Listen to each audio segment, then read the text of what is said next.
In 1984, Oliver North helped draft a plan to impose martial law in the United States in event of emergency.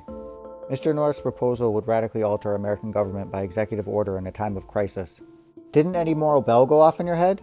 The prosecutor, John W. Kecker, questioned Lieutenant Colonel Oliver North. Wasn't there anything from your upbringing, your moral training, your Marine background that told you, this does not seem right?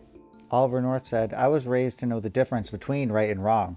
I knew it wasn't right not to tell the truth on these things, but I didn't think it was unlawful. What I'm going to say next, please let me say again, is only my opinion. In my opinion, it was all intentional. In my opinion, our democracy is being subverted, and that's why I made this video. No doubt Mr. Trump will deny it until his dying day. Haven't we learned by now not to listen to what he says, but to look at what he does? Cohn has demoralized, and Donald Trump is demoralizing America, and that was what they wanted to do.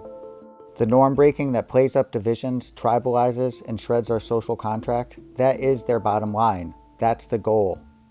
In the Cold War, Russia never envisioned a nuclear annihilated America in the future. They were always focused on a weakened, controllable, disunited states. There has been an ongoing attack on American institutions and morals from the inside since the end of World War II.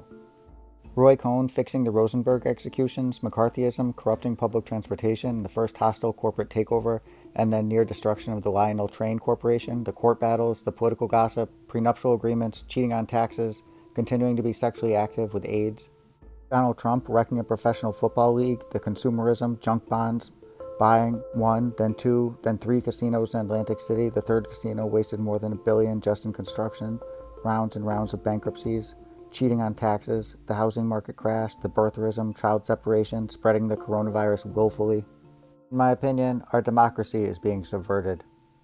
Donald J. Trump has been an adversary of the United States of America for decades. That's why I made this video. In his 1993 book, Quoth the Maven, William Safire said disinformation was used by the KGB to indicate manipulation of a nation's intelligence system through the injection of credible but misleading data.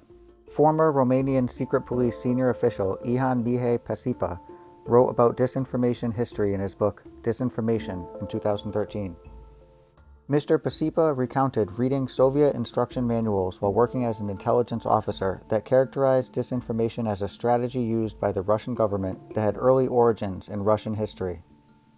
In the old Soviet manuals, it said the origins of disinformation stemmed from phony towns constructed by Grigory Potemkin to wow Catherine the Great during her journey to the region, subsequently referred to as Potemkin villages.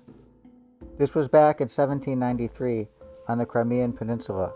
The story of American disinformation begins on the Crimean Peninsula in 1945.